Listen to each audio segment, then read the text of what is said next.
This is a special presentation of 4-Star Sports Media.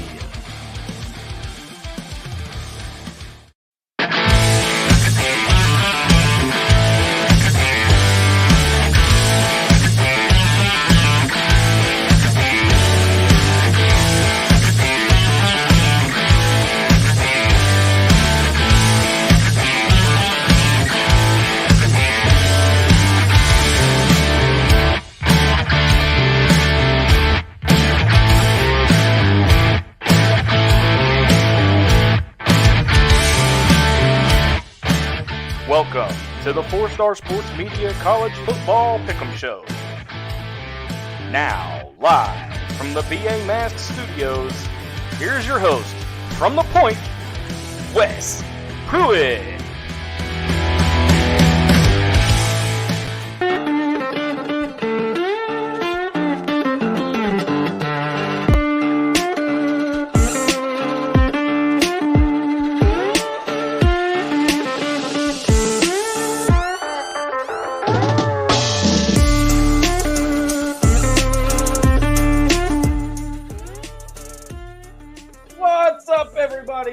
Zach from the 4-Star Media Compound here in Central Arkansas on this Championship Thursday. Actually, it's next Monday, but we're doing a pre-show today. It's whatever. I'm joined by the man that has headed up this company for the better part of 2 years. And let's just put it this way. We both have hats on because we're both kind of bald right now. Wes is more bald than I am. Kind of. I ain't kind of bald, brother. I am straight, flat out bald every day. It don't matter. But we are back and better than ever. Welcome to 2023, all of 4-Star Nation. Wes, what is up, my friend? What's going on, Zach? Man, I am excited for 2023. It's starting off with a bang for us here at 4-Star Sports Media. Gonna have a lot more Arkansas coverage for you this year. Gonna continue with the Memphis coverage as always. Gonna see a little bit of gym backs, which would be the Arkansas lady gymnastics team. Gonna see a little bit of Arkansas baseball coverage as well coming up as well. Gonna be a lot of fun. Also, gotta give a plug for the new show, Zach. The Ice Hogs podcast will take off this Sunday. It will be recorded this Sunday. It'll be aired on all your podcasts, on the website, all that on Monday. Gonna feature a Arkansas hockey player this year, the number 3 ranked Arkansas hockey club. Not a school-affiliated team, but one of the best in the nation, Zach. And just so everybody knows, yes, I am Razorback Zach. I will not be hosting this show because, let's face it, I know jack crap about the game of hockey. Okay? That's like, all right, I'll give you an example. That's like Katie trying to explain gymnastics to me. It's just way over my head. I told her one time, I said, I could bounce all over the floor and everything. She goes, you can't even get off the couch without sounding like snap, crackle, and pop. Dang right. Yeah, so I was actually on the media call yesterday with the head coach, Jordan Weeble, I believe is her last name. Weber is her last name. Jordan Weber. Yeah, Jordan Weber. Was on the call here yesterday. Very energetic coach, very excited about this season. Just brought up a 5-time Olympian in Coach Ross. She was a volunteer coach last year. Now she's an assistant coach. Arkansas is the only gymnastics program in the world, Zach, that is nothing but Olympians. Every coach on this staff was in the Olympics. They're coming from UCLA, man. I'm telling you. You got a head coach that's an Olympian. I mean, they've been everybody, including the volunteer coach who is over the choreography and over the music, man. It's going to be an exciting time up here in Fayetteville for the Arkansas gymnastics team. And then you've got Arkansas baseball just a few short days away. I mean, we're down in the 40s now. Today's number 4 ranked in the perfect game poll just came out. Also, Hagen Smith, outstanding pitcher for Arkansas, was named preseason All-American by Pitch Perfect. So it's going to be an exciting time up here in Fayetteville. It's like I said, 2023 is starting off with a bang for us here at 4-Star Sports Media. And the college football season is ending with a bang. My gosh, those 2 games this past weekend were just, mercy. Like the clock struck midnight and stuff was happening. It was wild. We're going to get into all that and more here just a little bit with the man, the myth, the legend, Tony Siracusa from Last Word on Sports. And lo and behold, Zach, guess what? Tony comes on, and there's a Sam Hartman story. What are the odds? I mean, it blows me away. It blows me away. Not planned, once again, not planned. It just seemed to happen. Well, but I mean, he covers Wake Forest, covers all of the ACC. I mean, you said it. The guy's a legend. Like, He's awesome. Here's the thing. A couple of weeks ago, if you guys didn't check out the Saturday show that the three of us did, if you really want to laugh and if you really want to make fun of me, go watch that show. Go listen to that show. You will see a very flustermigated me trying to say words that just don't. We're gonna pull that audio clip, and it's going to be part of the new intro when we launch all the new intros this fall for all the new shows. But hey, make sure you guys check out 4star.live to stay up to date with all things 4-star. They got articles out there sponsored by Heritage Fence Company. You got links out there to all of our social medias. Oh, up there. And you go the other way. There you go. Go the other way. Learn your directions, Wes. But, it's camera, man. I know it's flip flop. Right, but it's great to be back in the driver's seat with you, Wes. It's great to be back on the Pick'em Show. We got a lot of big things coming up, but I want to get into the first topic of the night with you, Wes, and that's the transfer portal. There are over 3,000 players currently in the transfer portal. Are we seeing the new era of college football with this transfer portal and with the NIL deal kind of? And this is something that you, me, and Tony have all kind of talked about all year. But are we seeing the new college football with this transfer portal? So here's the thing with the portal. And the portal's always been there. It's just not built as it is today. There's always been transfers.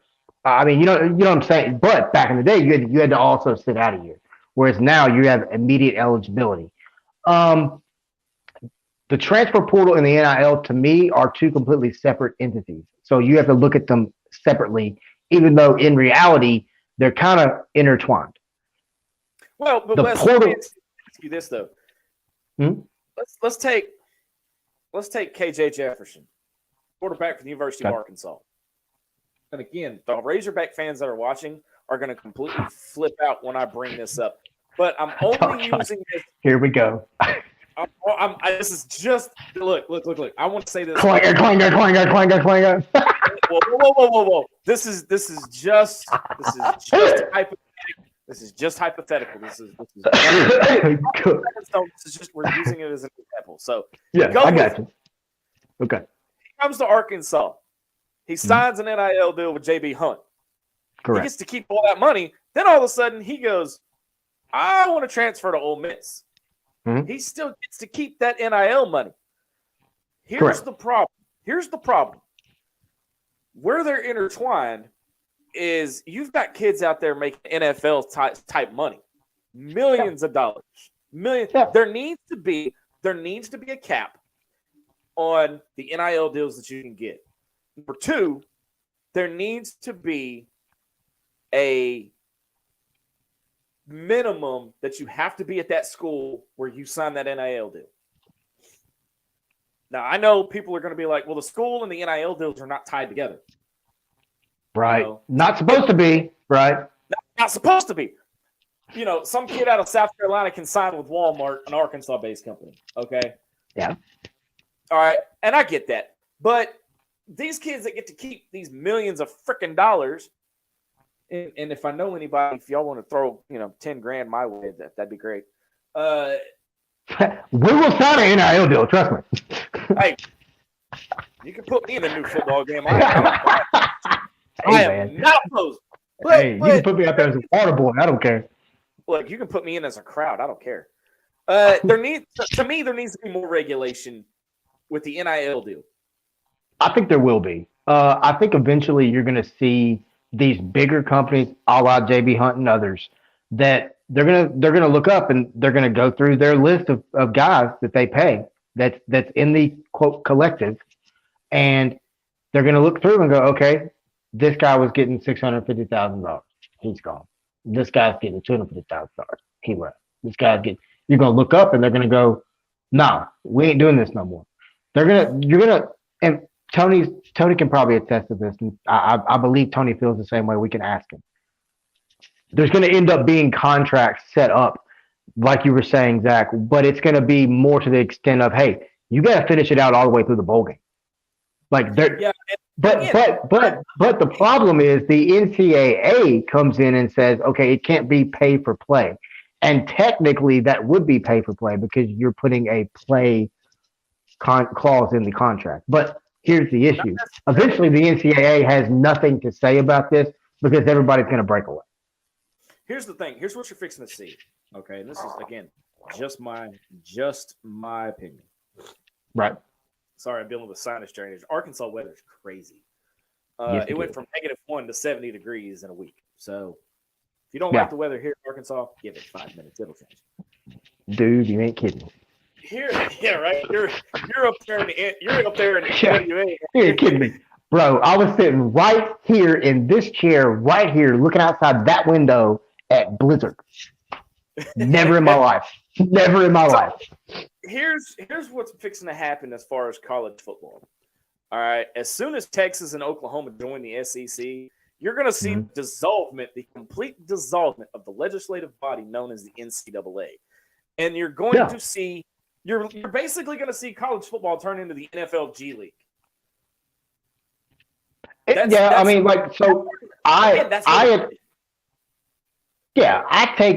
take what the transfer portal is right now, and I look at it just like it's just like the free agency period. Zach. It's the exact same. The portal's only open 60 days.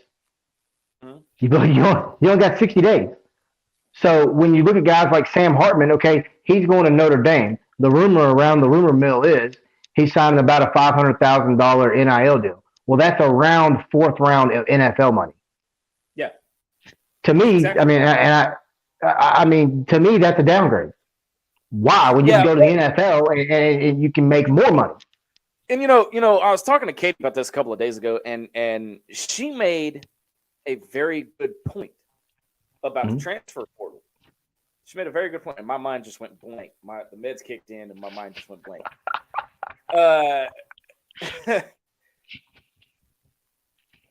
If you're going to, transferring is okay. All right, transferring is okay. If you want to go to another school, that's fine. Okay. Yeah. If you want to go to if you want to declare to the NFL draft, that's fine. Do it after the bowl game. Do it right. You helped get that team there. Finish it out. And when they're doing, and the thing is, if they're doing player interviews, do it in the interview. Be like, hey, I'm taking this opportunity and I'm going to the draft. Do it just like LeBron James did. I mean, he had us all hostage for 7 hours to say one sentence. So, did not. But I remember it just like it was yesterday, man. I stayed up while I was excited. But here's the thing, Zach. So I do want to say this about the transfer portal. The players, like Memphis had numerous players, okay, Caden Prescorn, Javon Ivory, and others. Right. The players that play the bowl game and then go elsewhere, I give those players credit. And a lot of people don't agree with me on this at all, but that's fine. I give those players credit because what are they doing, Zach? They're finishing out with a program that they started the season with. Yeah, and see, Katie's they're being a true teammate. Yeah, hi, honey. Get well. I hope you feel better soon. She says, play to the end of the season before you declare. Just like my point. Yeah. Yeah. Get to the bowl game. Perfect example. Dalton Wagner. He knew he was going to go to the draft. He knew he was going to go, but he waited to declare until after the bowl game, which is the way you're supposed to freaking do it.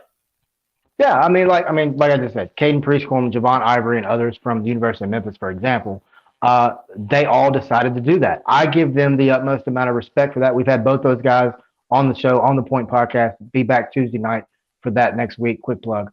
But That's how you do it, Zach. I mean, I give those guys the utmost amount of credit, man. I really do. But this transfer portal, I think it's all eventually just going to even itself out. I think you're going to see it kind of plateau in a sense. But what this transfer portal is doing, people are saying that it's hurting the high school numbers. If you look at the numbers, Zach, it's not, because you've got teams like Arkansas is doing it, for example, Memphis and others.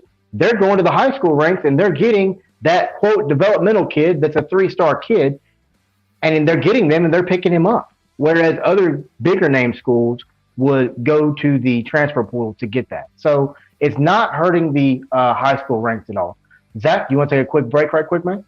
Yeah, we got to take a quick break. When we come back, we're going to talk a little bit about the ever rotating coaching carousel. Ever rotating coaching carousel. You're watching Championship Edition of the 4-Star Sports Show on the 4-Star Sports Radio Network. Back in 60 seconds.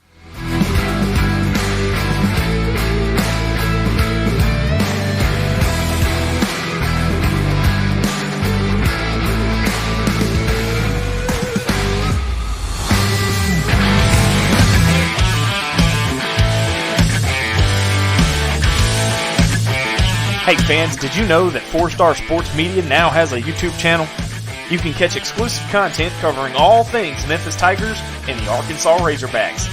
Shows like The Point, and the only show on social media about the Arkansas Razorbacks that is purely fan-driven inside the Hog Pen. Plus other shows like The Hog Trough, the 4-Star Sports Show, and many more coming soon.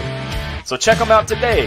Go on YouTube.com and search 4-Star Sports Media.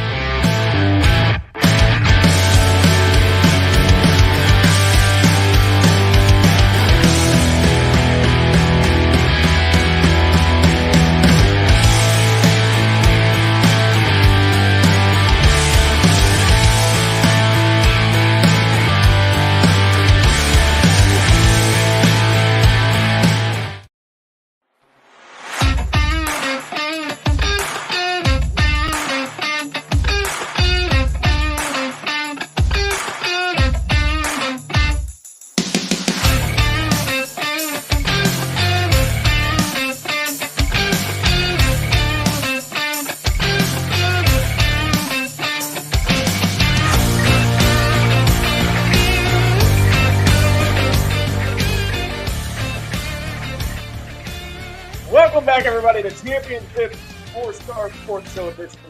I'm Razorback Zach from Central Arkansas from the 4-Star Media Compound. Joined alongside the man that started the company, Wes Pruitt, from The Point. Wes, we are getting feedback from your mic here, buddy. Are you? Hold on. Yeah, we're getting feedback from your mic. All right, so before the break, we're talking a little bit about the transfer portal. Now, we're going to talk a little bit about the coaching carousel that just keeps on spinning. Keeps on spinning. There's been a lot of we're still getting feedback from you, Wes. Hang on a sec. So while he figures that out. All right. So it's just going to be me for a minute. There's been a lot of changes in college football. There's been a lot of head coach changes. I mean, biggest one, of course, the biggest news coming out of the coaching carousel is primetime going from Jackson State to Colorado. And that's going to be the one I'm going to watch. But the biggest one, the biggest news as far as coaches go is going to be, and I tried to warn you guys a couple of weeks ago that this was going to happen. I tried to warn you guys a couple of weeks ago that this was going to happen. But Bobby Petrino, good old Bobby P. Do we still have Wes back? Let's see. Wes, we get you back there, buddy.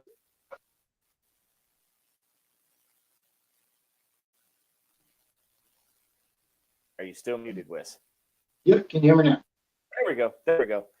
So like I was saying, the biggest coaching news, at least for me, and the most surprising, about a month ago, Bobby Petrino sends the contract with UNLV to go be their offensive coordinator. And then all of a sudden, everybody, originally, let's backtrack a little bit. Originally, news broke, and he was going to be the OC at Texas A&M. But then he goes to UNLV to be their offensive coordinator. And now here we are, full circle once again. Bobby Petrino is now the offensive coordinator who will officially take over play calling at Texas A&M. And for Arkansas fans, Wes, this is a nightmare situation.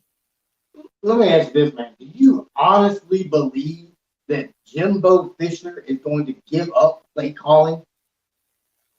Yes. If he wants to keep his job, look at A&M, all right? Before the season, they had $30 million invested into the number one recruiting class, and what was the best they could do? Oh, I agree. I'm not disagreeing. And I will Are they sub 500? Did they finish the season under 500? Yeah, they did. I think they finished 5-7. But okay, that's my point. Okay, so they fire the offensive coordinator, and they bring in. Hold on. What's up? They fired Daryl Dickey. By the way, great guy. They fired Daryl Dickey, but Daryl Dickey didn't even call the play. Jimbo Fisher was the play caller. So they didn't fire their offensive coordinator. They just got rid of someone to keep his job. If Jimbo Fisher wants to keep his job, there at College Station, he will give play calling over to Bobby Petrino, because I will tell you this now. Look at what Bobby P did to Arkansas this season with Missouri State. Oh, I'm not disagreeing with you. Bobby Petrino is one of the greatest offensive minds. Trust me, I've dealt with him at Louisville. I know all about Bobby P. Trust me, he's one of the greatest offensive minds in the country. Period. No questions asked. One of the greatest offensive minds. But Jimbo Fisher, his ego is this big. I do not see Jimbo Fisher giving up. I understand that's what he's saying. That's what he's telling the media. Behind closed doors, I do not see Jimbo Fisher. Wait. Do you honestly believe that Bobby Petrino, one of the most controversial names in college football, but one of the best offensive minds in college football, would go be his offensive coordinator if to just stand on the sidelines and look pretty? Yes. You know why? Because he wants back in the SEC. Yep. I do. I mean, that's just my personal opinion, but yes, I do. I do. Bobby, I mean, come on now. He was at Missouri State for what, 3-4 years? 3 years. 3 years. So, I mean, he's done his due diligence. You know, he's done his time away. He served his time, and now he's back. But the ink didn't even dry on the UNLV contract. I mean, he got one run down that strip and said, yep, I'm out. That's it. I'm gone. I mean, that's basically what he did. You know why? There were no blondes, and the Harleys were sold out. No, man, you want it back in the SEC. I mean, at the end of the day. I mean, I don't blame him. But for what? To be an OC for the rest of his career? You don't have to be an OC forever. He has. Look, I know, and Arkansas fans are fixing to jump my ass, and I'm well aware of that. All right. He has a legitimate shot to be one of the few teams to beat Alabama legitimately. Not just on a down year for Alabama, not just on a rebuild. I'm talking consecutively. Oh, I agree. I completely agree. He's up there with Lane Kiffin. You can put Josh Heupel up there as one of the better play callers right now in college football as well. Yeah, but Jimbo has to turn over play calling. He cannot pull a Houston nut and be the only and call the plays. We see what happened. Plus, you've got Texas and Oklahoma coming in the following year. Son, Arch Manning at Texas. Yeah. But see, here's the thing, man. If they fire Jimbo and Bobby P's already sitting right there, he's back. He's back in the sack. And he's at Texas A&M, who has one of the deepest pocketbooks in all of college football. Look, I'm going to say this, and we need to put an expletive warning on this show. So if you're watching it, look, I will shit the bed if Bobby Petrino becomes head coach at Texas A&M. I'm just telling you, man, if it ends up happening, we can roll back to January 5th, 2023, and we will play again. I will lose my mind. I'm just telling you. If he is the heir apparent at College Station. Sam Jones chiming in, or should I say Sam the Pun Jones chiming in. Jimbo doesn't want to keep his job. I'd like to fire him, please. I'd be like, fire me, please. If he had been fired January 1st, 2023, he was due almost $86 million.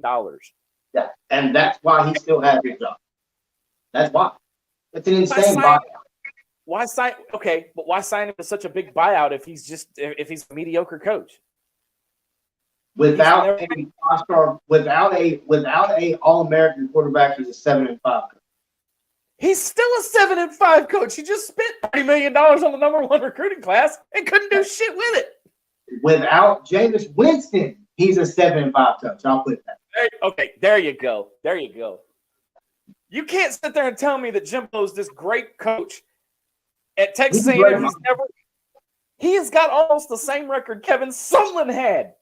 Yeah, he does. It's almost identical, if I remember. Actually, I think now Sumlin may have a better record than he did.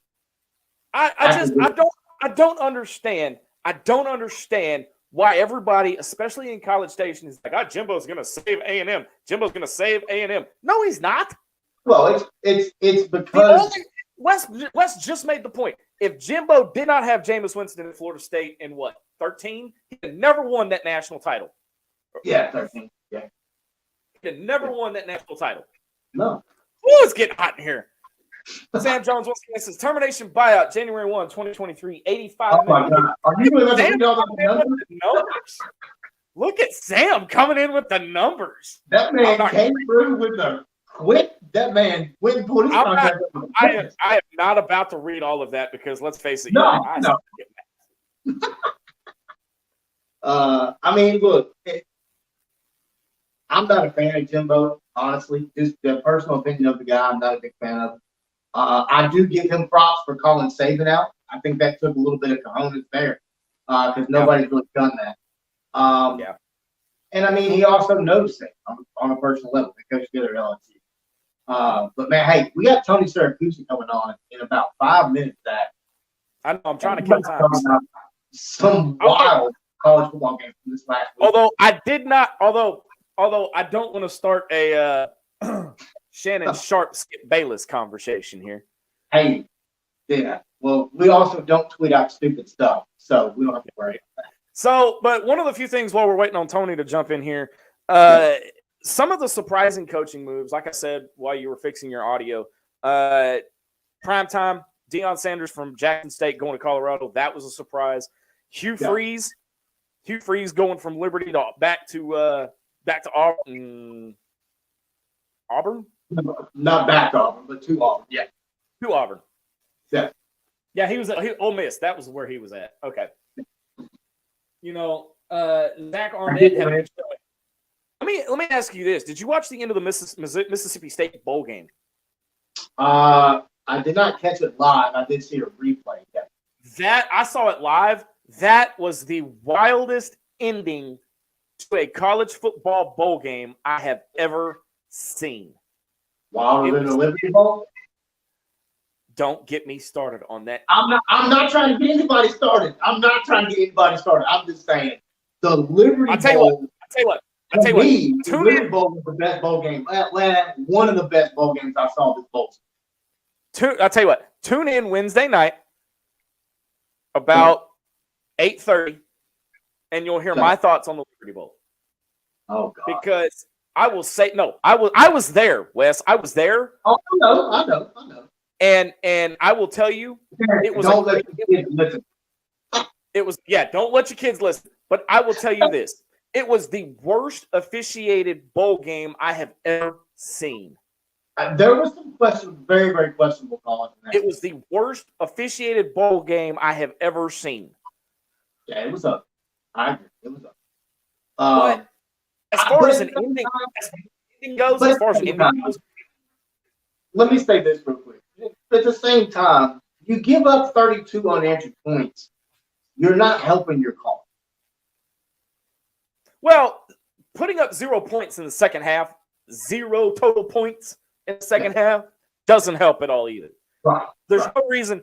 And again, we're going to dissect all that on Inside the Hog Pen after the basketball game on next Wednesday night. But the end of this Mississippi State game, it was 10-10 with like 4 to go. Mm-hmm. And then Mississippi State kicks a field goal, and the wildest set of events that only Mike Leach's spirit could pull off was on this kick return that was a lateral, then it was a lateral, and then they ended up winning 19-10. Yeah. You can't tell me the spirit of Mike Leach was not in that stadium that day.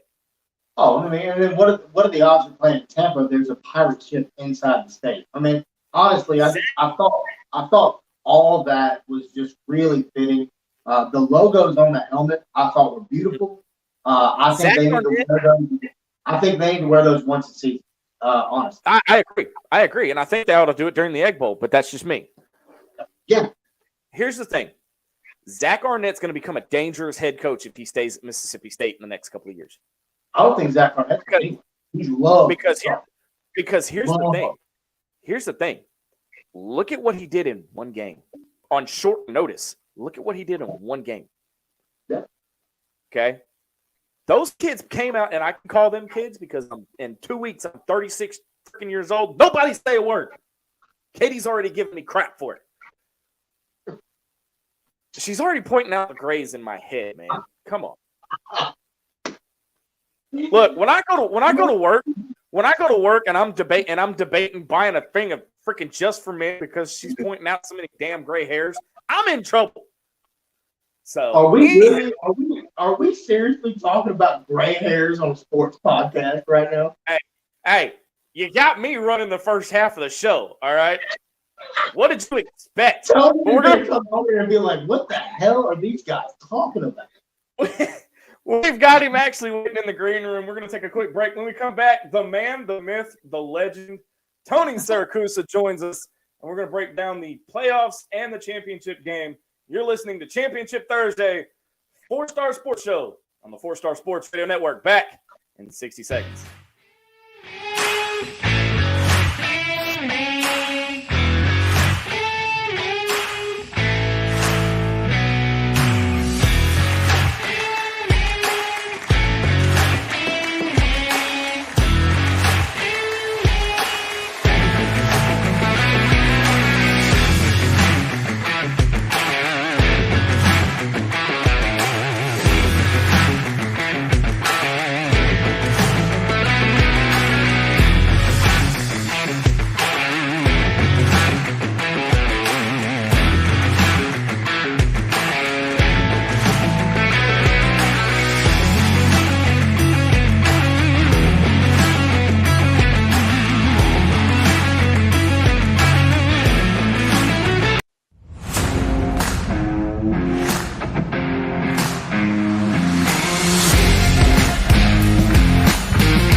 Welcome back to the 4-Star Sports Show.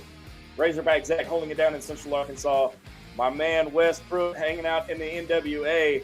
And now it is the return of the legend himself, Tony Siracusa. What is up, sir? How are you? Hey, guys. How you doing tonight? Happy New Year. Happy New Year. We're coming off the rails in here, Tony. All I heard was talk about gray hair, and I figured you probably had the wrong guest on to discuss anything about, being follically challenged. Hey, look, I'm nowhere near you guys, but did he just say follically challenged? Because that's the new way I'm going to describe myself. There you go. Hey, that works. Follically challenged. I got to write that down. That is great. All right, Tony, we're going to jump right into this. And bowl season is officially over. We've got one game left. That is the national championship game between the Georgia Bulldogs and none other than the TCU Horned Frogs. Now, before Wes takes over, because I promised him I wouldn't talk all so long, I got to hit you up with a did you know, because I got to get this before you do. Okay. Did you know TCU is the only school since Florida State? Look, Tony's already stealing. He's like, yep, I already knew. That TCU is the only school except for Florida State that goes from unranked to playing in the national title. Yeah, I did. It's a great story. And anyone who knows me knows that I've been on the Sonny Dykes bandwagon all year. I thought it was a great move for him to go to TCU, even though the folks at SMU were breathing smoke for him to go just up the road to Fort Worth. But, I spent a year going back and forth to Dallas, covering Sonny Dykes and covering SMU. and I really grew to appreciate him as a coach. And look, I mean, I'm not objective. I look at things from a media perspective, and Sonny Dykes was a great coach to work with from a media perspective. And so I appreciated that. And I, became a guy who, once I wasn't covering him, felt comfortable saying, hey, I like this guy. I'm rooting for him to succeed. I'm rooting for him to do well. And I can say that now that I'm not covering SMU. The fact that he could do it in his first year without really hitting the portal tremendously, you look at the TCU roster, and there's not a bunch of guys that they went and robbed from the transfer portal. They're doing it with a guy who wasn't even the starting quarterback when the season started.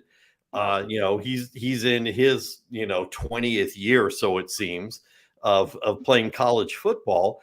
And it was just being the right guy at the right place, putting the pieces together that for the most part were already there. And so there are a lot of coaches who are a little bit nervous over Sonny's success, because you hear all the coaches saying, hey, it takes 3, 4, 5 years for me to implement my offense with my people and my system and my guys. And here's Sonny in year 1 playing for the national championship. Yeah. I'm go ahead, Wes. My bad, dude. Tony, I had a chance to talk with Sonny on the media call prior to the semifinal game. Mm-hmm. And at that point in time, a year prior, he had just taken that job. Mm-hmm. And I asked him, I said, have you had a chance to reflect? And it kind of took him back a little bit, because I don't think he was expecting the question. But he stated that no, he really hadn't had a chance. That he had just been, he had been grinding since day one. As somebody that's covered him, is that just the guy he is? I mean, obviously the last name Dykes, we all know the family. Mm-hmm. Is that just who he is? It is, sometimes to a fault. During the COVID year, he worked at such a grind that it cost SMU at the end of the season. It cost him 3 wins at the end of the year because the players were burned out. He was so protective of maintaining that bubble that he never even gave anyone a long weekend, even when they were off, because he was afraid they'd go home, get sick. So he kept that mentality of keeping the grind, keep going, keep the momentum. And he acknowledged that it cost them at the end of the year, that he overcoached them. It is who he is. He's not a guy who does the TV network shows and the shtick and he doesn't love media attention. He doesn't disdain it. When we would have the weekly press conferences, look, he's a guy who would set aside a full half hour, 45 minutes, take whatever questions were there, answer them fully and completely, ponder some of them, actually go back and say, hey, you know what? Now that I've had a minute to think about this previous question, let me kind of take this back here. He does it, and he does it well. He doesn't go out of his way to, like I said, he's, no one's going to confuse him with Lane Kiffin, hanging out on Twitter and, slamming, throwing shade at other coaches. He does his job, but that is what he does. He is, as you put it, a grinder. Yeah, he really comes across that way. And you just talked about it. I mean, he was able to come in, take Max Duggan, who is going to New York as a Heisman finalist. Mm-hmm.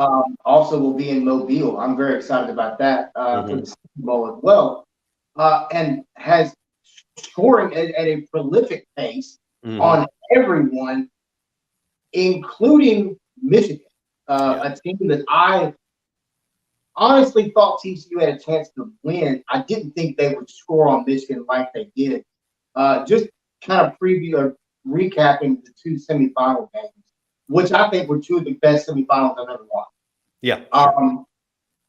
Where do you see TCU? I mean, that performance against Michigan was very impressive. It was. I think it's the little things that TCU does. All right. You're not, because you look at Duggan's work in the semifinal game, and frankly, his stats were pretty pedestrian. I mean, 14 of 29, 25 yards and a couple touchdowns, also a couple of interceptions. He ran the ball well. He's not going to be confused with a guy who's going to pick up tons of yards, but he runs the ball in what I would call a gutsy style, right? When you need those yards, you need your quarterback to be able to pick up 5-6 yards.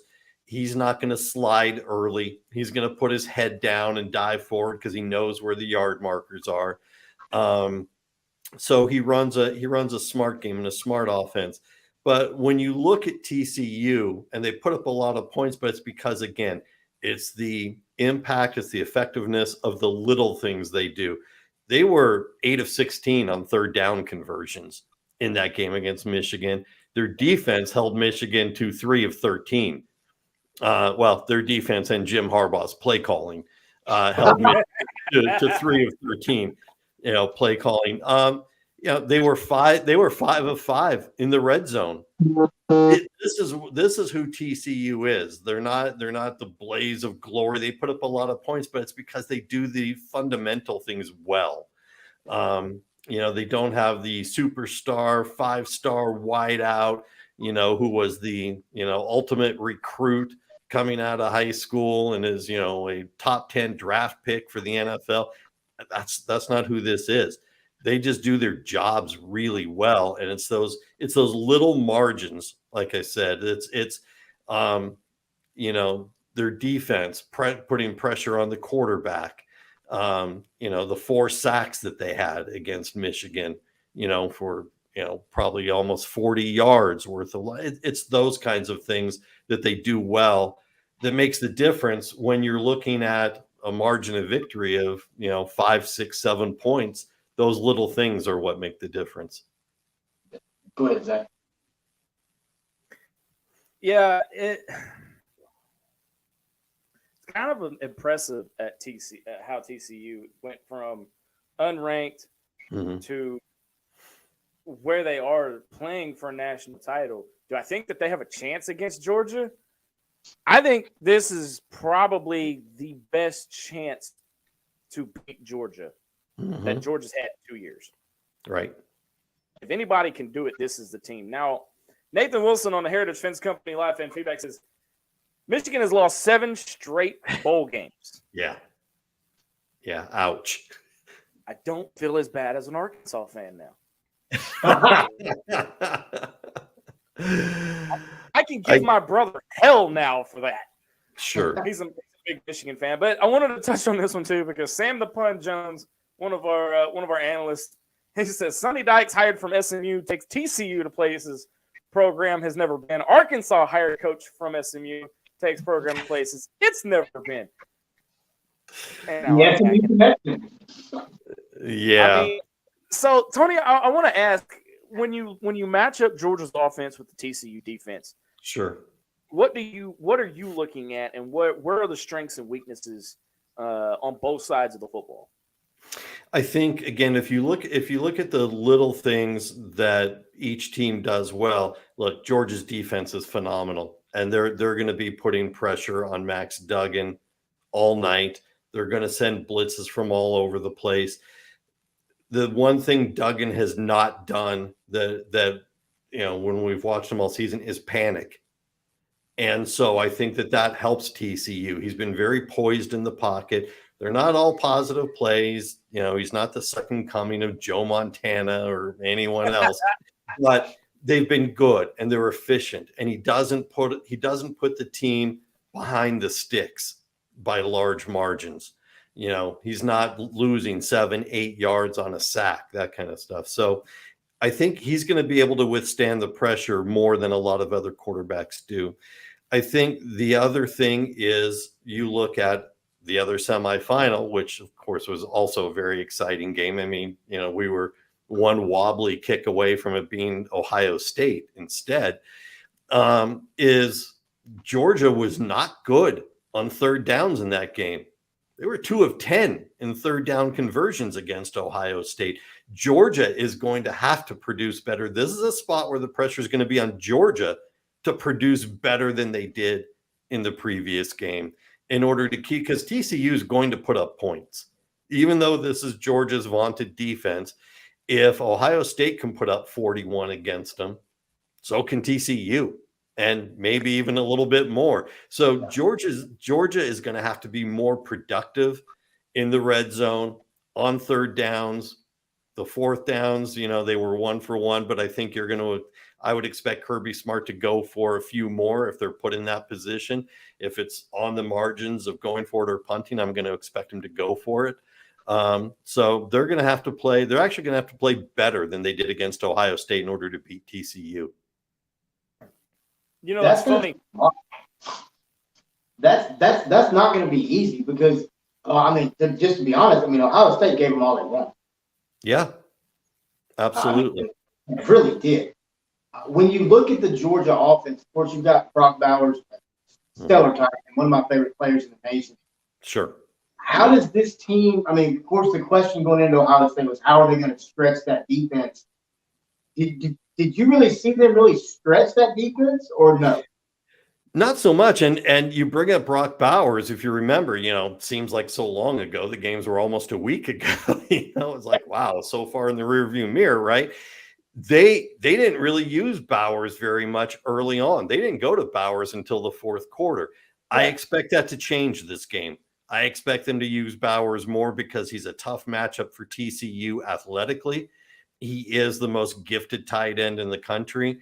Having a vote on the Football Writers Association All-American team, it was tough with him and Michael Meyer from Notre Dame. That was a debate the 15 of us had, literally over two different phone calls. He is that good. And he's a physical matchup challenge for TCU. I expect them to use him more, not necessarily to stretch the field, but to get that 7, 8, 9, 10 yards secure catch. Look, they averaged almost 9 yards a play on the semifinal game against Ohio State. That's pretty good. I don't think that they need to. I think you'll see them get to the 10 to 11 marker. I don't think they need to be chucking it downfield that much. Go ahead, Zach. No, I hate Ohio State with a passion. I absolutely loathe Ohio State. So somebody, and I wish I'd have pulled the video before the show, somebody had actually put that last Ohio State field goal to the Celine Dion music from Titanic. Oh, goodness. Why am I not surprised? Well, what surprised me is I didn't know that the ball was dropping for New Year's the same time that kick was in the air. The same time the kick was dropping. Right? And it just Georgia, of course, is an unstoppable force. But you're going to have one hell of a game Monday night. And I think it's going to be one of the most exciting national championships I've seen in a couple of years. Tony, what do you think? Yeah, no, look, I agree. I looked back to get some more perspective and said, let's take a look back at TCU's one loss. Is there something that stood out that Kansas State did that Georgia's going to look at and say, we can do this, we can replicate that? And it really wasn't so much what Kansas State did well that game in the conference championship game. It's that it was the rare game where TCU missed opportunities. They didn't have the same efficiency in the red zone. They were only 2 for 5 in the red zone. We've seen that's not normal for them this year. They had 2 turnovers. One of them led to a touchdown. And when you only lose by 3 points, really, there's your differential right there. So, not to beat an already bludgeoned horse, but I think it really hyper focuses on the fact that we're looking at the small things that are going to create that margin of victory one way or the other. We're looking at, again, we're not looking at a receiver for TCU is all of a sudden going to have the breakout game of his life for 180 yards. TCU is going to play TCU ball. The better they do the small things, the longer they're going to stay in the game. And I got to tell you, I called them beating Michigan. And part of it was because what one of the previous people talked about with Michigan's postseason record. So I called that game. And I got to be honest with you, there's a part of me that thinks it's just crazy enough that TCU can beat Georgia. Do you know what the world's going to do if that? I agree 110% with you, Tony. I think they not only can they, I think they pull the upset and make it. I think it would be this is one of the great stories of the year. I voted. I've got to vote for the Eddie Robinson Award. I'm not going to, now that the awards are all done, I'll tell you who I voted for. And I voted for Sonny Dykes for Coach of the Year, because how could you not, with what he's done? There were a lot of close candidates, but, a lot of coaches who've done a great job. But, I voted for Dykes. This is an amazing story, what he's done, just walking in the door, changing the mindset of the players who were already there and getting the most out of them. And that's what this is. This isn't raiding the portal. This isn't making all these changes. This is who I've got. This is what I'm looking at that they can do. And let's change up the offense and figure out how to get the most out of them. Look, I saw someone earlier talk about, we were talking about him as an SMU coach, and then who Arkansas got, from SMU, and that didn't go so well. But look, Dykes won at Louisiana Tech. He won at SMU. He's winning at TCU. The only place he didn't win was Cal. So at that point, you got to say maybe that was a Cal problem and not a Sonny Dykes problem, because he's won everywhere else he's been. So I got to tell you, and I'm seeing the spread posted there, and man, I think that's way too high. I just think that is, 12.5 points, boy, I'm not a betting person because I cover the game, so I don't really feel compelled to bet on them. But man, if I were a betting person, I'm all over taking the 12.5 points on that. Right. By the way, I voted for Jim Moore at number 2 for what it's worth in the Coach of the Year poll. I went all the way down. I went all the way out to UConn and voted Moore at number 2 for the miracle season he had there. I voted for that as well, and I'm not scared to say, I voted for Sonny Dykes number 1, no question. I think when you look around the country at the coaches, Sonny Dykes is without a doubt the Coach of the Year, and this story continuing makes me feel more confident in my voting ability. Sure. Because it just solidifies my vote. Sure. Tony, it's time for the pick part. All right. Tony, we'll start with you. We got to hit a break real quick, and then we're going to do it on the other side break. Okay, all right.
Welcome back, everybody. Welcome back. Tony Siracusa, managing editor and last word on college football, is with us talking national championship. We've been talking semifinals, digging into the national championship. Now it's time to make our picks. Tony, since you've been like a just repetitive guest all season, before we do this, I do want to say thank you very much for all of us at 4-Star Sports Media for you coming on with us this season, man. Once again, Tony, another Sam Hartman story breaks. Not planned, but we'll leave that one alone today. Yeah, it's fine. You know what? It's fine. I so much is made, and we'll leave it alone like you want. But I just love. Go ahead. Anytime anybody transfers. First of all, thanks for the props. I have a great time doing your guys' show. You guys are so smart and you're so intelligent about what you put out there that I really enjoy doing the show. It's smart college football talk. So I'm always happy to jump on whenever you need me. Sam Hartman, the thing that happened with Hartman, it became obvious leading up to the Gasparilla Bowl that he was not going to the NFL, that he was going to go somewhere else. In the post-game press conference, I asked him, I was the one who asked him, what is your process for making a decision about what's next? He could not have run off the stage faster. It had already been determined that it was the last question. And so he's kind of leaning up. And as soon as I started to ask that, his rear end was out of the chair and he was walking off the stage at a fast pace and just blurted, my decision is on tonight, whoever has the coldest drinks. That's it. That's my process. And he ran off that stage. Afterwards, when we were walking back to the press box, those of us who were covering said, well, he's transferring somewhere else. It's not the NFL. Notre Dame, it's fine. Look, everybody's first reaction is always, oh, the money. Must be great NIL, the money. It's not. I'm just telling you, working the sources that I've worked, talking to the people I've talked to, it's not about the money because he's not going to make that much there. I'm seeing people throw around 2, 3, 4 million. Zero chance of that. I am telling you, zero chance of that. Notre Dame actually verifies through their NIL collective, so it's not really the school verifying it, but the collective, how much they are paying out to their players. Michael Meyer, who is the second best tight end in Notre Dame history behind Dave Casper in the 1970s, made $885,000 this year in NIL money. A unanimous, the five certified All-American teams, he was on every team, and a finalist for the matter came in second place in the Mackey Award, made $885,000. There is no reasonable expectation that a quarterback who was being told by the scouts that I talked to that he was a 6th round pick is going to go in and make $3 million. You're not. The whole reason to make the change to Notre Dame is because Hartman was hearing too much about he needs to play in a pro style offense for the NFL scouts. Now, if you're a player and you just spent 5 years at Wake Forest or any other university, you cannot publicly say the scouts are telling me I need to play in a better offense, so I'm going to Notre Dame, because that's a slap at the place that made you what you are. So then the story becomes, well, the money. And he's not going to refute it, deny it, change it, correct it, do anything else, because if it's not the money, then it has to be the offense. And he's not going to say it's the offense because he's not going to denigrate Wake Forest like that. Wake Forest has this thing about the slow mesh offense, and too much gets made of it because honestly, they run the slow mesh maybe 20% of the time. They're an RPO offense the rest of the time. But it has become what Dave Clawson has become known for. It is the offense. You watch any Wake Forest game and the broadcasters who spend a couple days at practice, they're talking about the slow mesh and what it means and trying to describe how to run the slow mesh because it is one of the more awkward offenses you'll ever see. And Hartman was getting tagged with, guy runs the slow mesh offense. We got to see him run a pro style offense, and thus the transfer to Notre Dame. Drew Pine was already transferring to Arizona State. So, the job was relatively Hartman's if he wanted it, So I don't blame the guy because at best he was going to be a 6th-round draft pick right now. So, spend another year, try and improve your lot, make a little bit more money than you would make at Wake Forest because the NIL money at Wake Forest is virtually non-existent. So, Hey, all right, there's the Sam Hartman rant. One thing before we get to the picks. Yeah.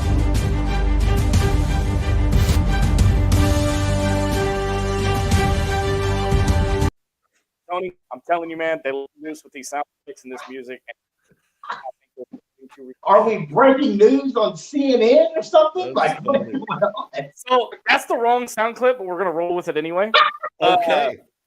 So Arkansas offensive coordinator Kendall Briles is expected to stay at Arkansas with a very nice pay bump. It's being reported that Mississippi State is now moving on to other candidates for their offensive coordinator position. Mm-hmm. So all I'm going to say is, damn it. All I'm going to say is figure this crap out, because all the rumors that go around up here in Fayetteville about Kendall Briles throughout this entire season, it's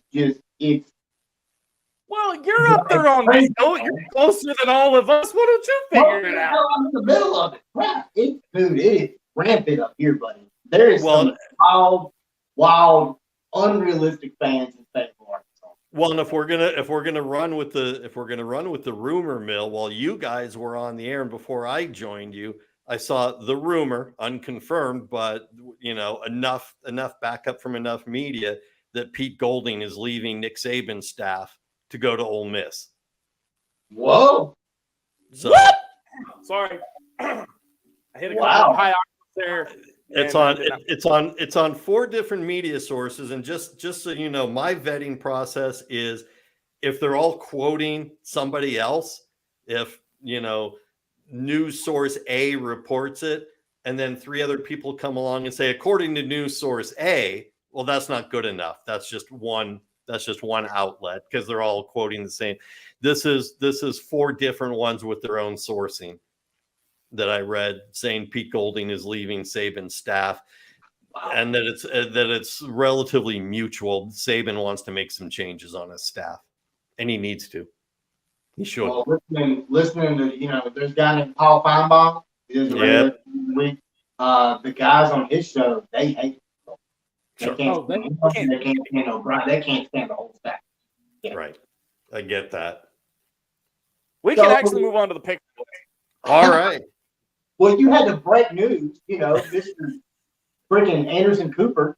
Whoa, I'm Wolf Blitzer. Get it right. Tony, who you got, man? Georgia or TCU? I'm going out there. I'm going to take TCU. Okay. Zach, what about you, man? Okay. As much as I'd love to see the SEC win, I hate SEC officials right now. Everybody, I hate the SEC right now. I will not chant SEC. I will not pull for any other SEC team other than Arkansas. Give me the Horned Frogs. Yeah, I mean, to me, it's not only a great story for this football season, it's a great story for any football season that we've seen. When you look at the job that Sonny Dykes did at SMU and how he got started, Tony talked about it a few shows ago. He hit the portal really hard. Like Tony said earlier, he's done the opposite of that now at TCU, and he's still extremely successful in winning football games at a prolific pace. It's not going to be easy. Georgia's going to put up a fight.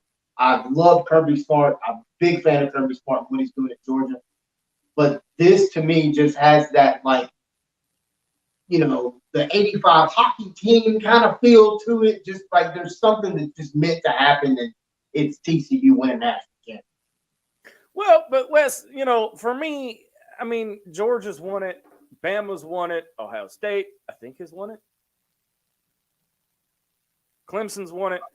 Yeah, it's time for somebody else to win it. Give it to. I mean, it's TCU's turn. Give it to somebody who hasn't been there. And I don't think they've ever been in the top 5 since I've covered football, and that was 96. No. No.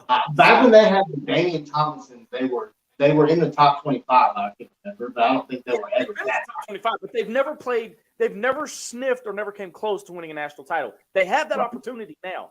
So give me the underdog. Give me TCU all the way. And you know what I think adds to the story? We didn't need the 12-team expansion to get TCU to this point.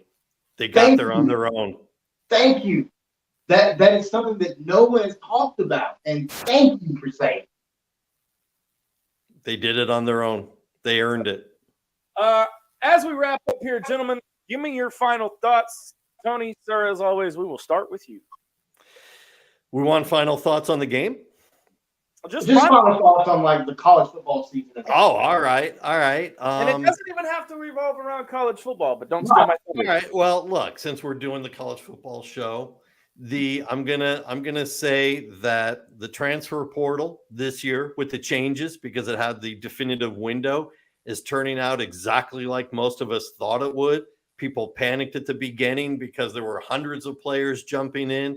And you look now and it's averaging about 7 to 8 players per day going in because we're nearing the end of it. It was that flood at the beginning and people really upset that it's going to ruin college football. The numbers are going to wind up the same as any other year. It's just in a condensed calendar. So it looks, a little bit more large in scale. The one thing, the people who dislike it the most should be the people who like it the most, which is the coaches. The coaches wanted the window so that they weren't having to worry about it all year round. They don't like the timing of the window. Every coach I've talked to is like, man, we're barely ending the season. Then the portal opens. Then you got early signing days, 2 weeks after that, all while we're trying to get ready for bowls. I have talked to a slew of assistant coaches and a few head coaches. They all want changes in the calendar and they all want it the same way. Get rid of the early signing period. It's become counterproductive to them being able to do roster management while the portal window is in full cycle. Either put it in the summer before the season, or get rid of it and move everything back to that February signing day. Yeah. I can totally 100% stand behind that.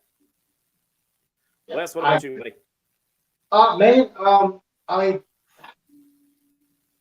Just to piggyback off kind of what Tony was saying about the portal, I think it's going to all kind of even itself out. Like we talked about earlier in the show, I think you're going to see these large companies like JB Hunt and others. There's going to have to be more guideline to it. There's going to have to be more parameters that are set by these corporations and companies and quote collectives. Because if not, it's going to be the wild, wild west like it is today. You're going to see these companies make changes. You're going to see these companies implement more rules, implement more guidelines on these players, as they should, just in my opinion. But at the same time, like I talked about earlier, Zach, the high school ranks, it's really not affecting them. You're still seeing the same numbers. It's just happening in a different way. And it's really impacting schools like the University of Memphis, honestly, because they're able to get a higher caliber, quote unquote, caliber player that they can bring in and develop. But at the end of the day, Zach, college football is all about developing your roster. And when you look at it, Tony and Zach, Sonny Dykes is the epitome of that. Look at what he's done with TCU in his first season. He's gone in, he's analyzed his roster as to what he needs, what his strengths and weaknesses are, and now they're in the national championship. But man, when you look at the season, it's been a fun season. It's been probably one of the wildest seasons I've ever seen. We lost Mike Leach to end the season. That was very, very sad to a lot of people. But man, when you look around, not just college football, but football as a whole right now, it's a very hot topic. Player safety is a very hot topic. Don't steal my thunder. And you have to maintain player safety. And I think, speaking of college football, I think they do a very, very good job of that, at least as far as I've seen. Tony, would you agree with that statement? Sure. I know you already asked me for my take, but I got to jump on something Wes said, talking about the collectives. I think this does not. I think this went under the radar far too much. The new NCAA president, who will start in 2 months, do not overlook the fact that he was the governor of Massachusetts. Do not overlook the fact that they went for somebody far outside the game. The NCAA cannot fix the NIL issue on its own. It won't. It's terrified of more lawsuits and losing more litigation. They went out and they got somebody who has worked with members of Congress to do things, to get things for his state. Look, he's a Republican in a blue state with a 68% approval rating. There's a reason. All right. So when you look at Governor Baker from Massachusetts, who is going to be the new president, do not be surprised when he works with Congress, and specifically Cory Booker and Marsha Blackburn, on their bill that they have going through the cycle.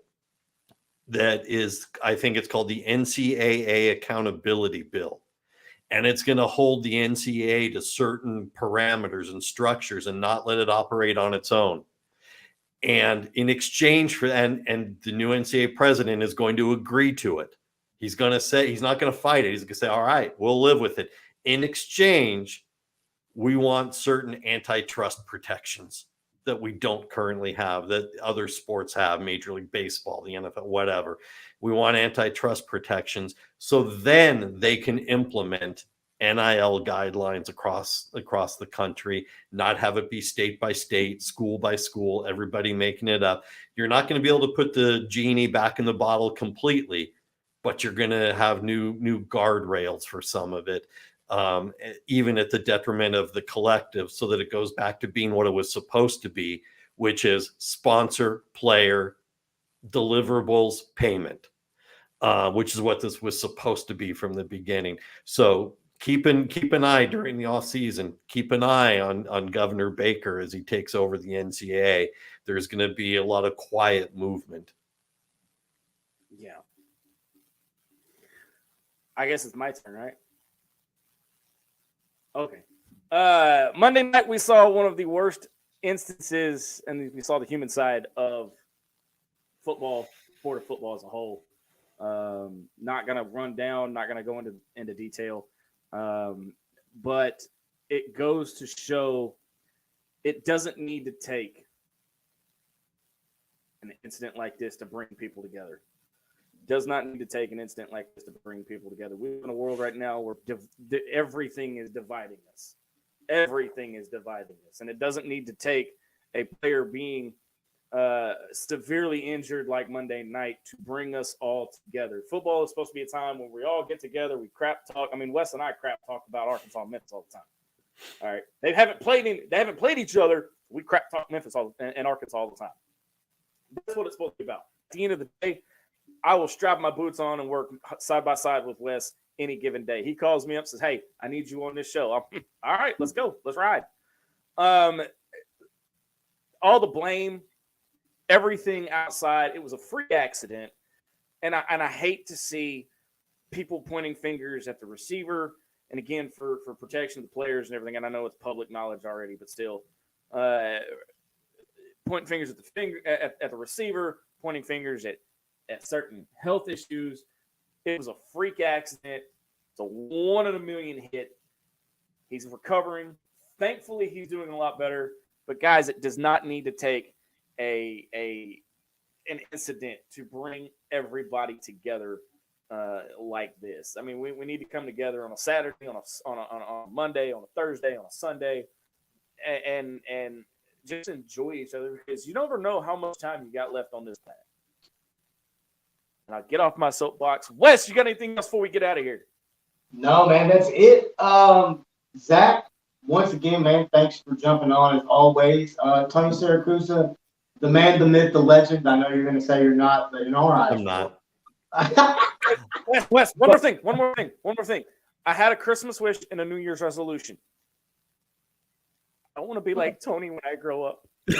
No, you don't, man. No, you don't. You want to be way more than that. I could sit and learn so much from this guy. I mean, holy crap! You want to be way more than that. I appreciate the kind words. I am happy to You know, I live this sport, so I'm happy to chat anytime. Yeah, now there's one thing about college football, and I mean, I really I want to keep this show going year round because the college football season doesn't stop. It is Correct. a constant flow year round. There's always content, always something to talk about, Correct. always something to write about, right, Tony? Absolutely.